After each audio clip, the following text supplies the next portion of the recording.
All right, welcome everyone. I'm very excited today to have an honored guest on the podcast. My name is Nate with Userlytics, and today we have the CEO and founder of Userlytics, Alejandro. Alejandro, welcome. Thank you, Nate. It's an honor to be here. Thank you for inviting me. Absolutely. I'm really excited to talk to you. Today we're going to be kind of digging into a little bit of the behind the scenes of Userlytics, where it's come from, why it started, and hopefully looking forward to the future as well. Lots of disruptive technologies in our current day and age. So how is Userlytics handling that, and how do you plan to include all of that? Before we just jump in, just a quick intro of myself. My name's Nate. I've been with Userlytics for 4 years now. Joined during the COVID pandemic. And kind of saw the business world shift to more of a remote style, and in UX research as well. Saw the industry really shift to a remote style of work. So it's been really interesting for me to see the growth of not only the industry, but Userlytics as well. Alejandro, maybe you could just give us a quick background of yourself, and then we'll kind of jump into some of the questions I have for you. Sure. Well, I've been involved in the user experience, usability space for about 14, 15 years. Previous to that, I was working in the telecommunications industry, also the market research industry, also the nuclear power testing industry. So being in a variety of industries and in different countries around the world, the US, Japan, France, Spain. So yeah, I have a little bit of mileage on the clock. Yeah, very interesting. Sounds like you've had your hands in a few different pots. I'm wondering if UX research and usability testing, was that like a seamless transition, or is that something you kind of just discovered and thought, I want to kind of get into this space? It's a great question. I have been involved as either a founder or a co-founder in a number of different startups, market research, fixed telecom carrier, wireless telecom carrier, marketing platforms, of course, usability testing and user experience research, which is Userlytics, grocery delivery service, all kinds of different business ventures along the years. Some of them were very successful. Some of them were learning experiences. But one of the things that I saw was that the ventures that did very well tended to have a very easy usability, a very simple way for people to achieve their goal. Not necessarily, the most beautiful aesthetic, not necessarily the most innovative design, but going back to the early days of Google, for example, or just had a white space and just a little box, and you just typed in there to search. That kind of very simple and easy to use aesthetic, I found correlated very well with success. And that's what got me thinking, okay, maybe this user experience thing, this looks really interesting, this usability testing. So that was one of the drivers to arrive at where we are. Yeah, very, very interesting. I agree. I think a lot of people not familiar with the UX space kind of just take usability for granted, right? We think of like the iPhone and kind of that experience, but you don't always think of like, hey, the website that I'm on, someone designed this to have a certain experience. And so I think a UX can be a little bit hidden. Now, in terms of, the industry itself, I joined a little bit later in kind of the 2020, and then kind of saw the expansion of remote testing. But usability and UX research has really had a big boom starting around the 2015. But as we know, Userlytics started, I believe, back in 2009. Did you kind of foresee this kind of gap in the market and think, and is that kind of where the idea of Userlytics came, to kind of fill a gap of being able to research and find insights related to UX?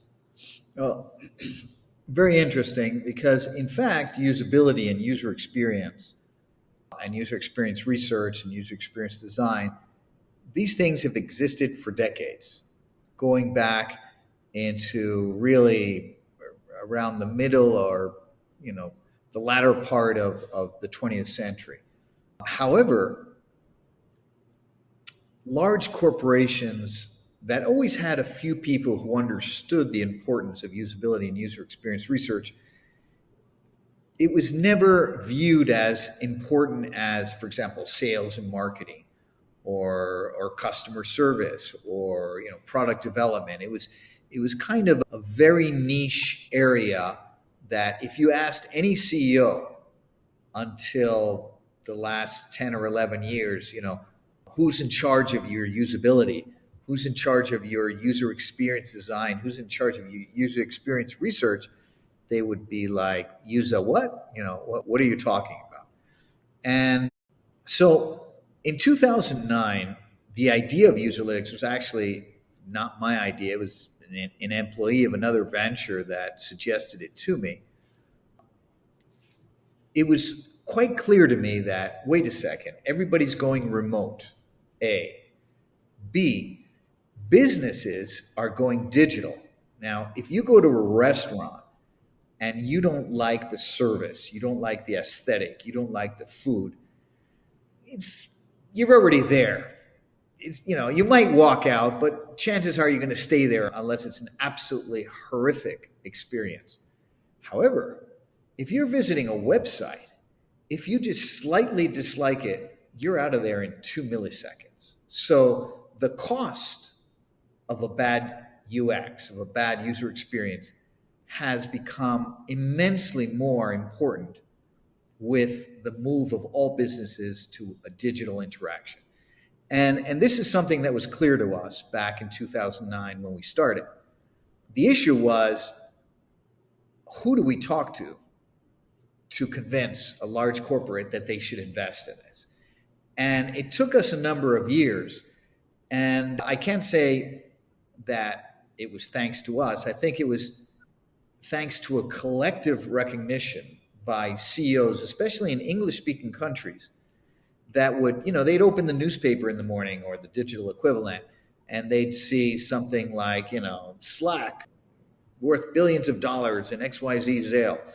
And so they'd say, hey, who are these Slack people? Oh, it's a kind of an enterprise messaging app. Billions of dollars for that? Yeah, but it's got a great user experience.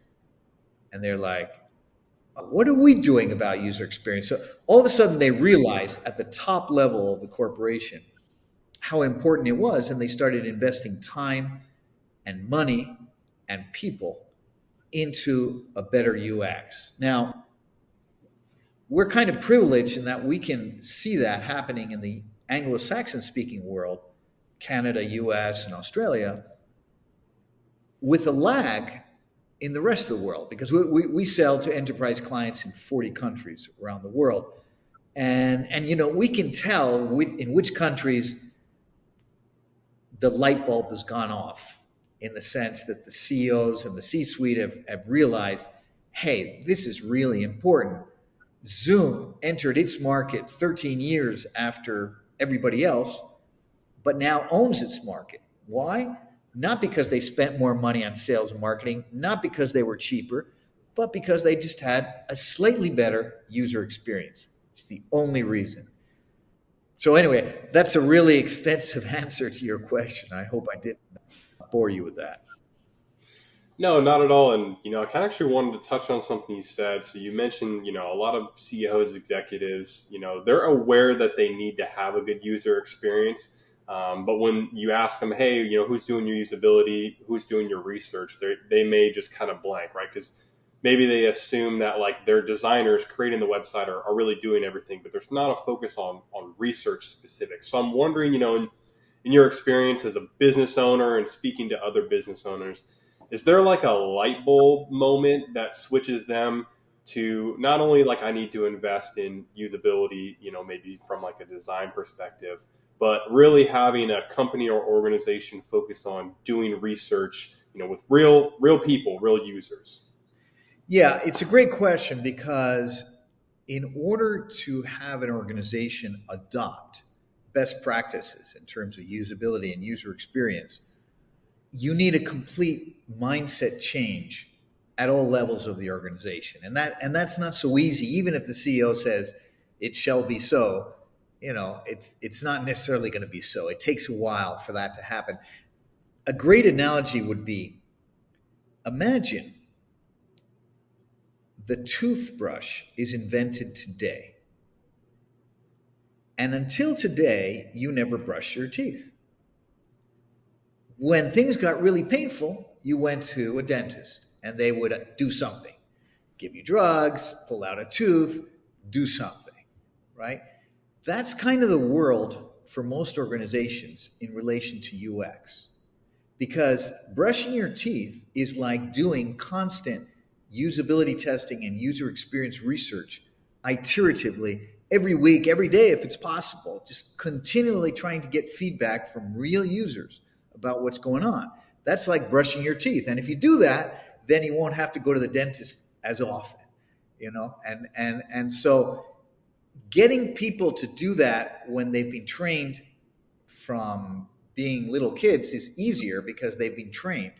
But organizations, the designers, the developers, the marketers, the customer service personnel, the product people, all these people, getting them to get into the mindset of you have to do research continually. It doesn't have to be 500 people. It doesn't have to be a massive project. It can be 5 people, but do it all the time. And that's just like brushing your teeth. And if you do that, your teeth won't hurt as often, basically. Yeah, hopefully everyone's brushing their teeth out there. I think this is a really good point, especially as we move into, and we've kind of been in an economic market that is uncertain, right? There's always threat of recession and things like that, and a lot of times UX research is not, seen as maybe as important as something like sales and marketing, top line items. So I'm wondering if you can speak to that, right? Is for executives out there, directors who are like, I don't have budget to do research, especially in uncertain times in downturning markets. From your perspective, Alejandro, why would you say it's important to continue doing the research even at maybe a lower cost or a lower level, smaller amount? Yeah, well, to answer that question precisely, you would need to come up with a slightly different answer depending upon the industry it is, because different industries, usability and user experience will have different impacts. But let me just give you one example. Any industry like the SaaS business that has recurring customers, if you're selling houses, maybe you're only selling to the same customer once in your lifetime. So, if the user experience is not great, well, no big deal. You'll find another customer somewhere else, right? Most businesses are not in that situation. Most businesses, they do rely on returning customers. So then I would ask the CEO, okay, you're faced with budget constraints. You can cut sales and marketing, you can cut customer service, you can cut product, you can cut different areas. Okay, let's analyze what percentage of your customers churn every month or every year. And how big of that is that in dollar cents? Now let's analyze if you could adjust that churn rate slightly downwards or your retention rate slightly upwards. What would that translate into in terms of millions of dollars of revenue for you and of profitability? And then it's crystal clear how important user experience is, because that is going to be the thing that not only gets people to come into your store in the first place, but especially keeps them there and talk well about you and refer other customers and so on and so forth. If I had to cut anywhere, the last place I would cut would be in user experience research, period. Yeah, I mean, I totally agree, and I'm glad you explained it that way, because I think for us, we're in the UX space all day, every day. That's kind of our job, is what we do, right? But maybe if you're not in that space directly, you're just not thinking as much about it, and so I think that's kind of a really good delineation. What I want to do now, Alejandro, is kind of switch gears a little bit, kind of talk about the future. We have a lot of, again, disruptive technologies in the space, AI being one specifically. And, there's a lot of maybe potential worry that AI is going to, take over research, design, lots of different potential jobs out there will get outsourced or changed by AI. So, wondering if you could talk a little bit about kind of where you see AI currently within the UX space and maybe even potentially where you see it going in the future.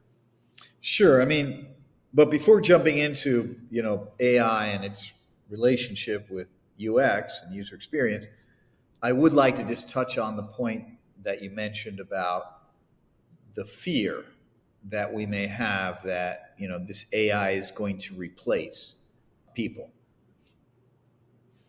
I don't have a crystal ball. I can't predict the future. But I will say that in terms of userlytics, I have been trying to get every single department and division in the company to look at AI, to experiment with AI, and to implement AI in different workflows and processes to see what works and what doesn't. Because the way I see it, it's not going to enable us to cut costs so much as it's going to allow us to do a lot more of what we're already doing. So we may well be able to cut prices for our customers, but because we'll just be able to do so much more, we'll become so much more productive. So at least in relation to userlytics, I'm not fearful in that sense. Obviously I am somewhat concerned about some Arnold Schwarzenegger type chatbot taking over the world as a Terminator, but that's a different story. So with that, in terms of its impact on userlytics, I see two types of impacts. One is kind of short-term and tactical. So it enables us to do a lot of things better or easier, or especially our clients. For example, we generate tons of hours of video. These are video sessions. These are recordings of people interacting with websites, with prototypes, mobile apps, etc. And these video recordings are chock full of insights, super valuable insights. But somebody's got to watch these videos and get those insights. It's not like seeing a bar graph of 1,000 respondents of a survey. You immediately see, okay, what's going on? Here, somebody's actually got to listen to the videos, watch what they're doing, the participants.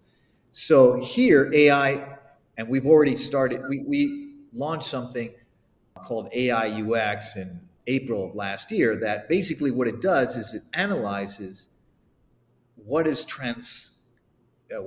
happened during the participant session, extracts insights, and synthesizes what is happening.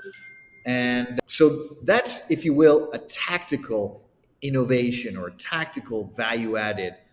And there's other areas where AI will clearly have a tactical benefit for us, such as assisting in test script generation and similar matters. But I would like to take a step back and think a few moves ahead down the road. If you think about the user interface,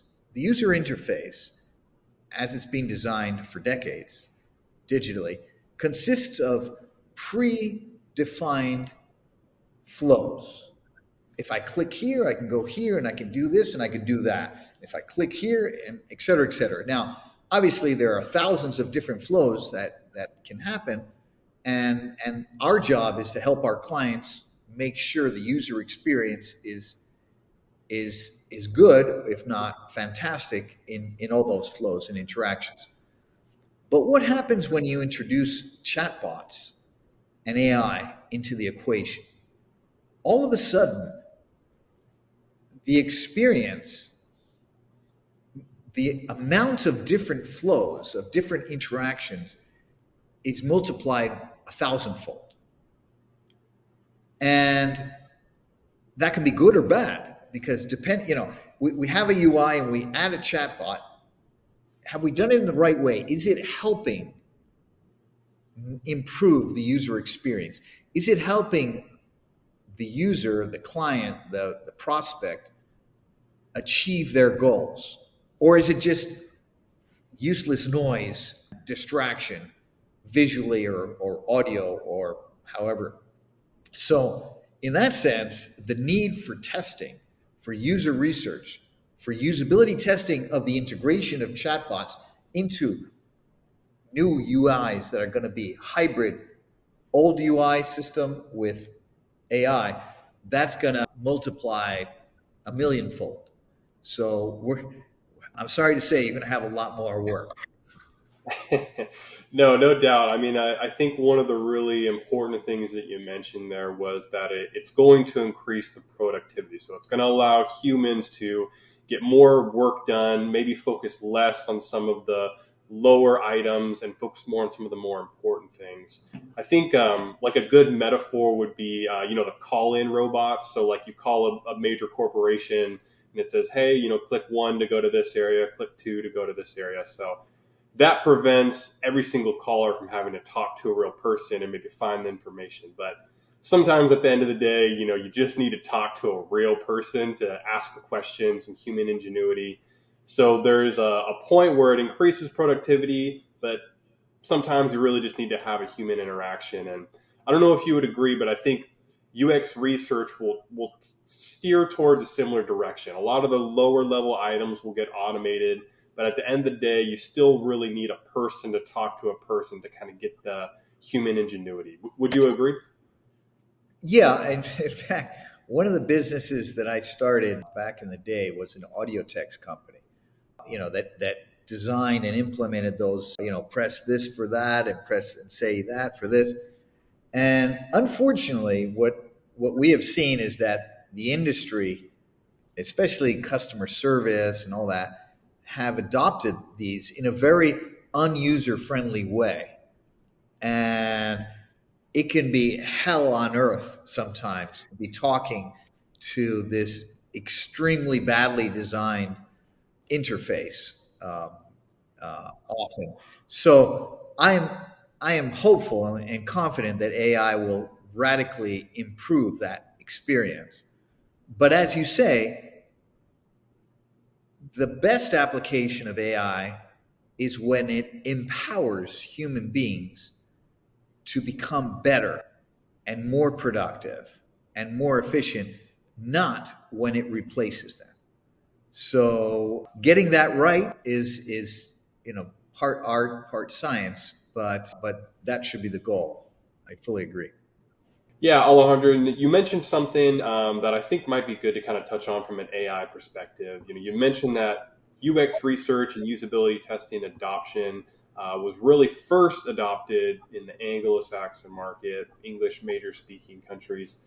Do you see something similar happening for AI, or do you think that AI gets more widely adopted, especially from a UX perspective, globally first, or maybe in the more English speaking main markets first?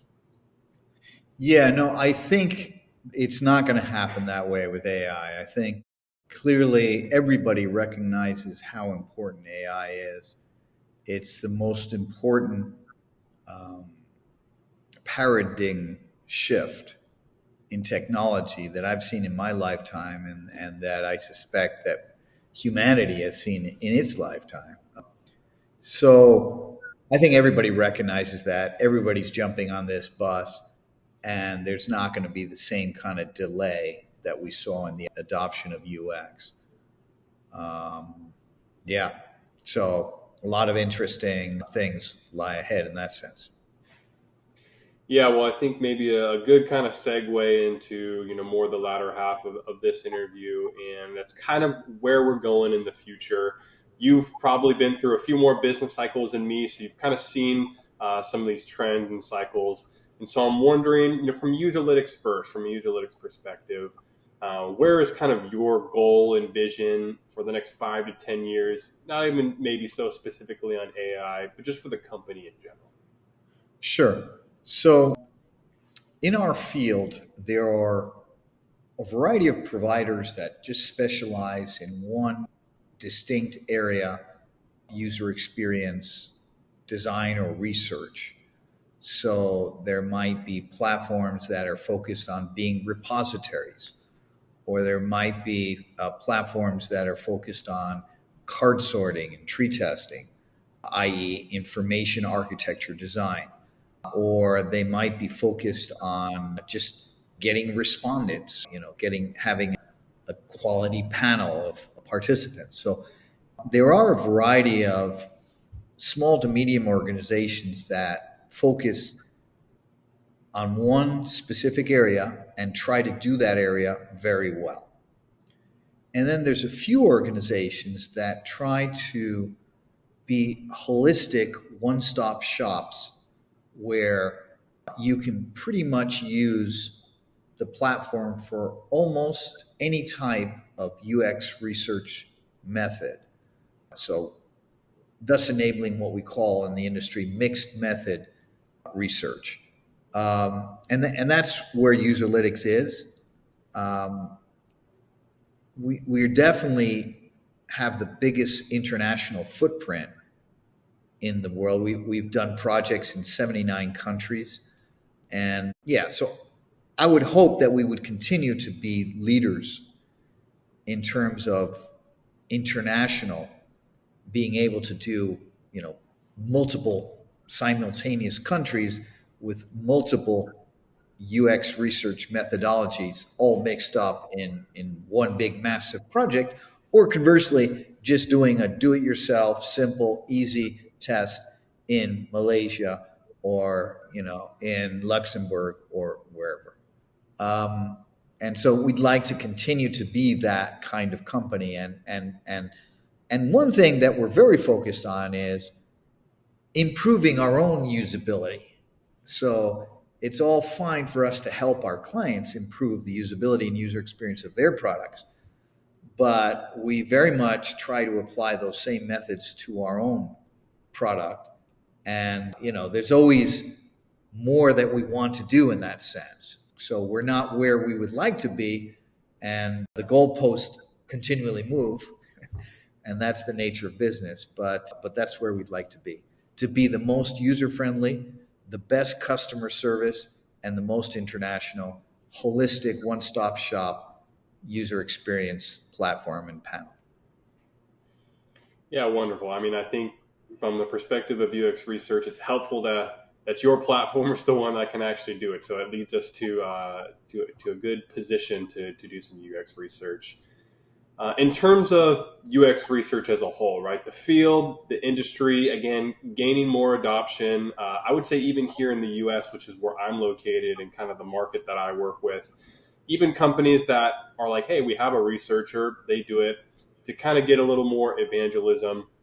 You can see more adoption across the organization. So as we see more adoption, what's kind of your outlook 5 to 10 years on the industry as a whole? Does UX get outsourced to AI where, essentially everything's going to be automated? Does it get more global? Does it get more interconnected on a global scale? Just kind of overall thoughts on where we go from here.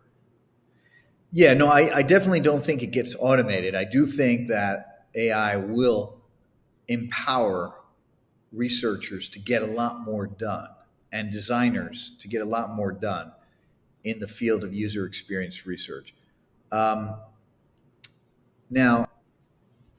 I do think that there's going to be a massive challenge for all of us in what I mentioned before, which is as we start inserting AI into the UI, the user interface, how we do that in a way that is positive for the user. And we just don't throw it at, oh, we need AI, so we're just going to throw it and it's going to stick on the wall and voila, check, we've got AI. If we can avoid that outcome and actually do it in a thoughtful and considered way where AI is adding value rather than detracting value. And it's quite easy to add AI and to have it detract value because we add it in a way that is just adding noise, it's confusing, it's hallucinating, and it's giving wrong answers. And by the way, that's one of the reasons why we're always going to have a human being in the pilot seat, making sure that, the flaps go in the right position and we land the plane. So yeah, that's my take on that. Yeah, and I guess last question for you. I appreciate you sticking with us, and I've thrown a lot of questions at you, and you've really given some good insights. For the listener who is, listened to this interview and thought, you know what, maybe it is time for my team, my company, organization to focus a little bit more on UX research, what would be your suggestion of like a good place to start, assuming that they haven't done a lot of research in the past? What would be kind of a good first step for them? Well, that's a great question, because I think the first step should be, okay, I have this organization. I want to improve the user experience. In what area will I get the biggest bang for the buck? Because Rome wasn't built in a day. So let's figure out, where is the place where user happiness and user usability and user satisfaction and all those things are most important from a dollar and cents point of view. Once I've determined, okay, this place where users come in and they ask for this, or they're looking for that, or they interact with that, this is the area where we should start with. Okay.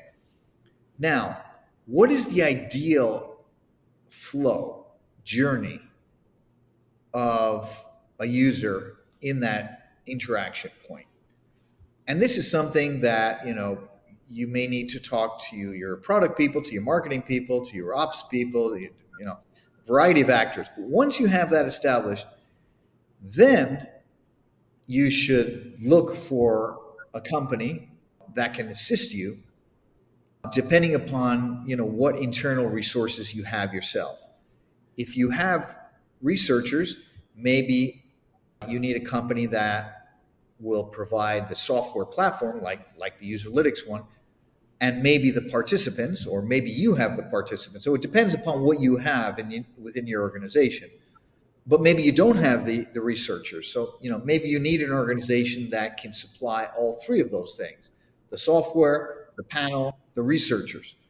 So it kind of depends upon what you have. But before you even get there, you have to determine, where are you going to start?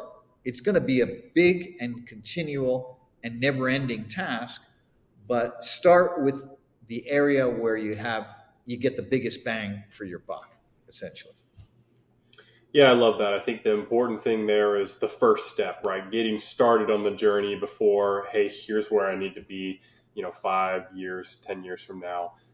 Really interesting insights, Alejandro. You've given us a lot to think about. For anyone listening that's, maybe interested in learning a little bit more how to get started on a UX journey, how to continue in a better path, be more productive on your UX research goals, feel free to reach out to us here at Userlytics. We'll put some more information below on where you can reach out, where you can learn a little bit more, and hopefully we can assist you on that. But Alejandro, really appreciate your time. I know your time is really valuable, but you've given us a lot of really important, good things to think about, and appreciate you jumping on with us today. All right, thanks everyone. Analytics tells you what. Userlytics tells you why.